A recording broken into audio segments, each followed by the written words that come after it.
Parece que quando a gente se assume trans, a gente recebe uma tabelinha com várias etapas de tudo que a gente precisa seguir para que a nossa identidade seja validada. Primeiro, se hormonizar. Segundo, retificar os documentos. Terceiro, fazer cirurgias. Será que isso é uma necessidade genuína de todas as pessoas trans mesmo? Ou é o sistema cisnormativo que impõe essas mudanças para nos enquadrar? Aqui quem fala é o Mate, eu sou uma pessoa trans masculina, e aí? Bora desenrolar essa ideia? Antes da gente começar, já vou pedir para você se inscrever no canal, que ajuda muito o meu trabalho. Já deixa seu like e deixa aqui nos comentários para mim contando como foi o seu processo de transição e se você utiliza ou não hormônio, sentiu a necessidade ou não de fazer cirurgia.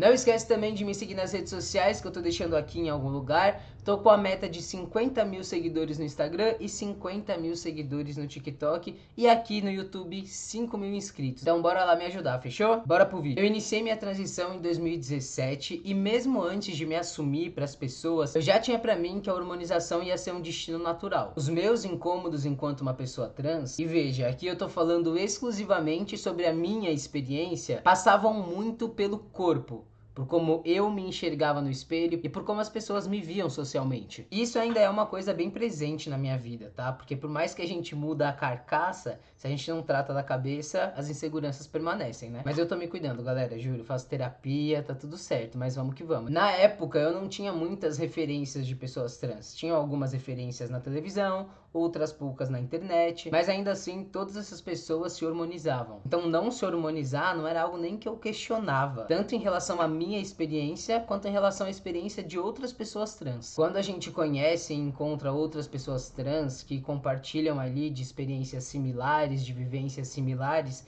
a gente acaba entendendo ali, meio inconscientemente, que todo mundo vai ter uma mesma percepção do que você.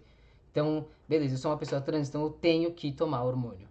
Eu tenho que fazer cirurgia. Então essas mudanças, essas etapas a serem seguidas, eram intrínsecas à transmasculinidade. Até o bagulho de você ter um packer, né? Isso entra como uma das etapas ali. Eu lembro que na época eu até comprei e era algo que eu nem queria. Pra quem não sabe, o packer é como se fosse uma prótese peniana, só que é feita especificamente ali para corpos de pessoas transmasculinas. Eu gastei um dinheiro que eu não tinha com algo que eu nem queria e que depois eu descobri que eu também não gostava, porque esquenta pra caramba. Ficava noiado achando que as pessoas na rua ficavam olhando pra mim achando que eu tava com o pau duro a todos os momentos. Fui tentar mijar uma vez com esse negócio, me mijei inteiro, escorreu na minha perna inteira. Tinha medo dele cair da cueca, a virilha suando, assando, não dá, tá ligado? Então sei lá, pra mim não funciona. E aí nessa busca de tentar me conectar com outras pessoas trans, de me entender um pouco melhor, de ter outras referências, eu acabei entrando na época em alguns grupos de Facebook. E eram grupos só de homens trans ou FTM, né, que o pessoal usava muito. Faz tempo que eu não vejo, inclusive. Mas pra quem não sabe, é um termo gringo que também se refere a pessoas trans masculinas, é tipo female to male. Eu não gosto muito desse termo, mas enfim, vamos seguindo.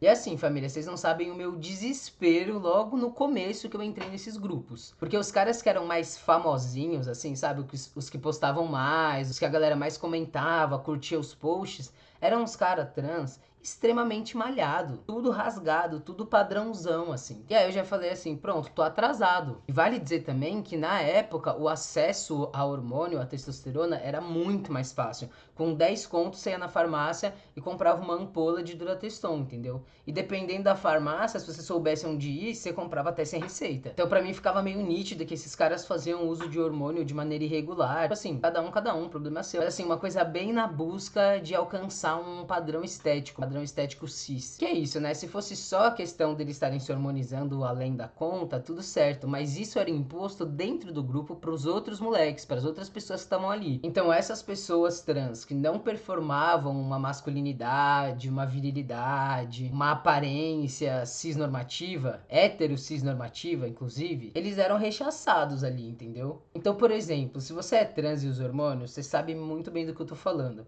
Mas logo na primeira dose, você fica às vezes tão animado, tão eufórico com aquilo, que você já fala assim, caralho, eu já mudei, minha voz já mudou, meu corpo já tá diferente. E a gente fica emocionado com aquilo, sabe? Não sempre, tá? Tô falando aqui da minha experiência e de vários homens trans, de várias pessoas trans masculinas que eu já conheci. Você fica eufórico com aquilo. E aí naquela animação, os caras muitas vezes postavam fotos de antes e depois. E assim, gente, o antes e depois era praticamente igual. sabe? Mas foda-se, velho, o cara tá postando ali porque ele tá feliz, porque ali é um espaço de confiança pra ele. Tipo assim, mano, o que que custa você comentar um bagulho de acolhimento pro cara, comentar, sabe assim, mano, dar um amor ali, dar um carinho pro cara. E não era assim, mano. Quando rolava esse tipo de post, os caras ficavam zoando, falava que ele não era homem, que não tinha tomado hormônio ainda, que não tinha feito cirurgia, etc, etc. E essa experiência, pra mim, ela foi muito violenta, né? Era um ambiente extremamente tóxico. Eu nunca postei nada lá no grupo, eu só olhava, ficava lendo, e eu achava que aquilo era o real. Eu falava, putz, é verdade, será que eu posso falar que eu sou um homem trans? Porque eu ainda não me hormonizo direito, já tomei, sei lá, 1, 2 doses, as pessoas ainda não sabem muito bem se eu sou homem ou mulher na rua, será que eu já posso falar que eu sou uma pessoa trans?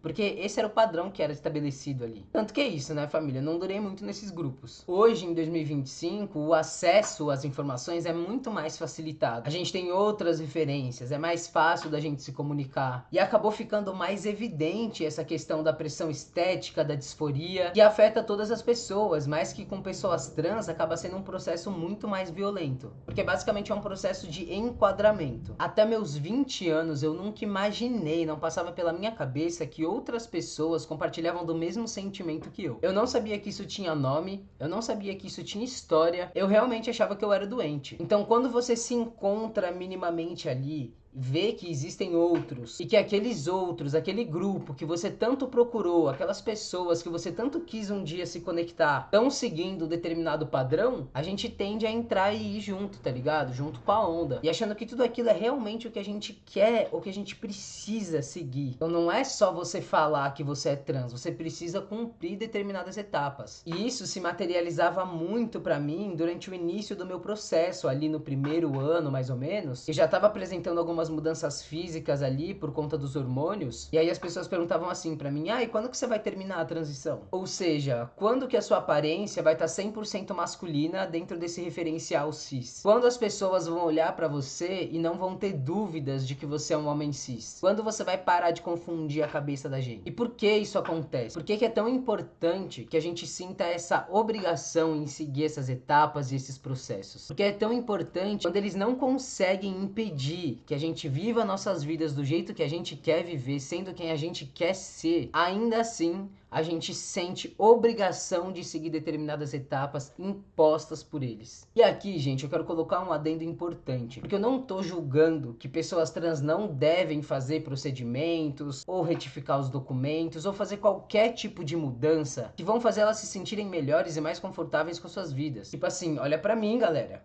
Eu fiz tudo isso, mas eu vou defender até o final o seu direito de não querer fazer. Então o objetivo aqui é mais trazer uma reflexão de que nós temos o poder sobre os nossos corpos. A gente não precisa seguir uma cartilha para poder exercer a nossa identidade. Então assim, família, não é coincidência em um sistema em que os corpos precisam ser previsíveis, transformar o ser trans em um produto estético, funcional e lucrativo. O sistema capitalista, antes de mais nada, é um modo de produção baseado na exploração do trabalhador. E justamente por ser um sistema extremamente desigual e que deixa essas desigualdades muito expostas, descaradas, sem vergonha alguma, ele precisa articular e instrumentalizar outras estruturas de poder para além do poder e controle econômico. Então estruturas ideológicas como o patriarcado, a cisnormatividade, o racismo. Então se por um lado a gente tem um controle, um domínio dos meios de produção e da força de trabalho, do outro a gente tem um controle ideológico, simbólico e comportamental. E esses dois níveis de dominação vão se retroalimentar para definir quem pode trabalhar, de que forma,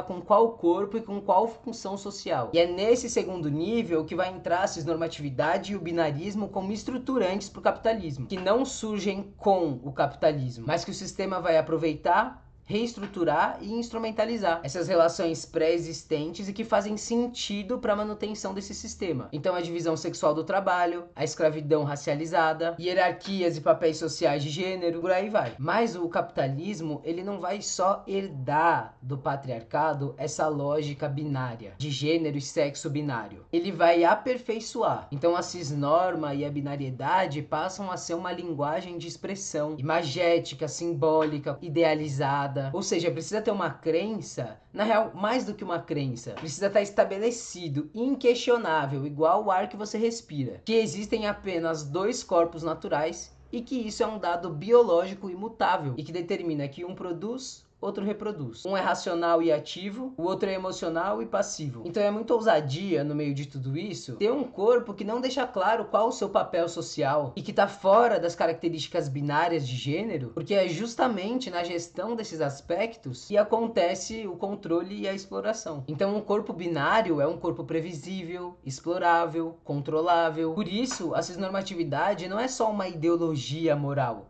mas também política e econômica. E aí, quando as pessoas trans rompem com essa coerência, o que está em jogo não é só identidade ou reconhecimento social, é a desestabilização de uma das bases mais profundas e estruturantes do capitalismo. Por isso, a transgeneridade é algo tão disruptivo e inconcebível na nossa sociedade. Se os corpos podem existir fora da norma binária, então os papéis sociais e econômicos também podem ser reinventados, o que quebra com a lógica da divisão do trabalho. Então, questionar a cisnorma é ameaçar a própria lógica de reprodução do capital. Mas Matheus, se as pessoas trans são tão ameaçadoras assim para o sistema, por que hoje a gente tem acesso às informações sobre a comunidade, temos manifestações recorrentes, temos pessoas trans em ambiente de trabalho formal, mais do que tinha antes. Existem políticas estatais, mesmo que limitadas. E principalmente, por que isso não afeta tanto as pessoas LGBT como nos afeta? O sistema que a gente vive aprendeu a absorver e fazer concessões para diferentes formas de resistência. E ele aprendeu a absorver a dissidência sexual. Eu falei um pouco sobre isso no meu último vídeo, mas vou retomar aqui rapidinho. A homossexualidade, e aqui eu tô fazendo um recorte da homossexualidade cis branca, pode ser integrada ao sistema sem grandes mudanças estruturantes, porque é possível adequar essas pessoas. Casais gays podem se casar, oferecer referenciais binários dentro do núcleo familiar. Então, um pai,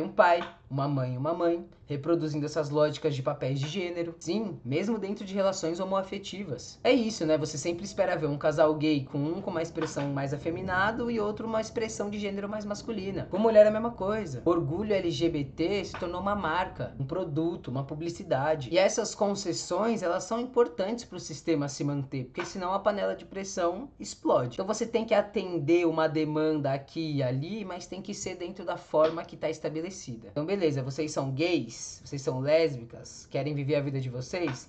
Sejam brancos, sejam classe média, sejam cis, queiram comprar uma casa, se casem, tenham filhos, estejam dentro de um padrão cisnormativo heterossexual. Enquanto a experiência trans ataca a própria estrutura binária que divide os corpos. Ué, se você está dizendo que não é mulher, que agora você é homem, então se esconda, apague a sua identidade trans. Seja um homem antes de ser trans. Aparente ser uma pessoa cis, apague a sua existência. Então o corpo trans, ele só vai ser tolerado quando ele passa desapercebido. Mas ao mesmo tempo que existe um espaço de resistência nesse debate todo que eu trouxe, é importante também a gente dizer que hormonização e procedimentos cirúrgicos muitas vezes são recursos de segurança para pessoas trans. E é muito mais do que justificável que pessoas trans prezem pela sua segurança, porque o resto da sociedade não preza. Evita que você tenha que se explicar ao chegar nos lugares, que você sofra assédio moral, que você sofra violência física, que você tenha que escutar perguntas extremamente preconceituosas ou sobre a sua intimidade. Só que ao mesmo tempo você é violentado de outras formas, de ter que estar guardando aquele segredo. Eu sempre que tô num lugar cheio de pessoas cis, mesmo pessoas cis que eu conheço, assim, tirando família, eu fico pensando, se acontecesse alguma coisa comigo, quem que ia me defender aqui? Ainda bem que não é uma situação recorrente na minha vida, conviver com muitas pessoas cis. E é lógico que eu sei que hoje a probabilidade de acontecer alguma coisa comigo por ser trans no espaço cis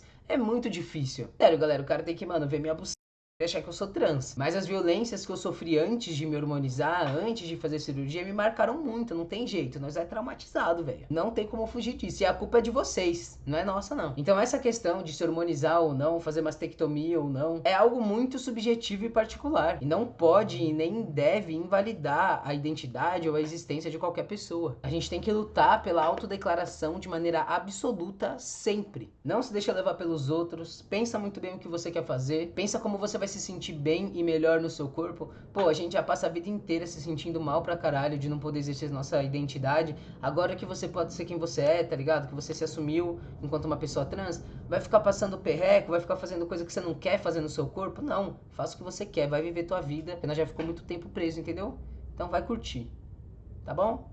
Então, se você assistiu o vídeo até aqui, muito obrigado. Se você gostou, deixa o seu like, deixa o seu comentário. Não esquece de me seguir nas redes sociais. Um beijo e até a próxima.